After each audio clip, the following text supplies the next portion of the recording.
सर्वांना श्री स्वामी समर्थ. तर आज गुरुवार होता म्हणून सगळ्यात आधी उंबरठ्याला हळदीचं लेपन केलं. नंतर छान अशी देवपूजा वगैरे झाली. लगेचच दोघांचा चहा वगैरे आवरला आणि मी सुद्धा तयार होऊन केंद्रामध्ये गेले. कारण गुरुवार होता म्हणून छान छान गोड तयार झाले. आणि बघा इतकी सारी गर्दी असते ना, पण मात्र आरती झाली ना का सगळ्यांना घरी जायचं पडतं, कारण घरीसुद्धा महिलांची बरीचशी कामेही बाकी असतात. आणि माझंसुद्धा तेच. त्याचप्रमाणे मी सुद्धा लगेचच घरी आले आरती वगैरे झाल्याच्या नंतर आणि स्वयंपाकाला लागले.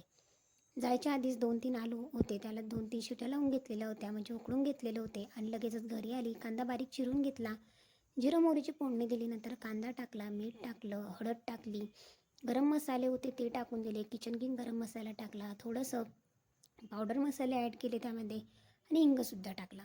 सर्व मिक्स करून घेतलं. कांदा छान असा मऊ झाला आणि जे काही मॅश केलेले आलू होते ना 2-3 ते टाकून दिले. ते टाकून झाले, नंतर हिरवीगार अशी कोथिंबीर गार्निश केली, लगेचच झाकण ठेवलं. कारण 2-3 मिनटामध्ये आलूची भाजी तयार होते, कारण ऑलरेडी आलू छान असे शिजलेले असतात.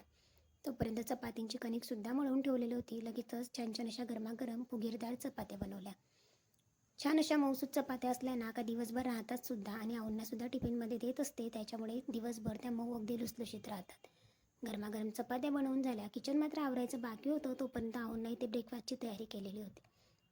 आऊंना आज ब्रेकफास्टमध्ये काही जास्त खायचं नव्हतं, म्हणून आऊंना अगदी साधा आणि सिंपल एक लाडू आणि चिवडा दिला. असा होता माझा आजचा दिवस. थँक्यू.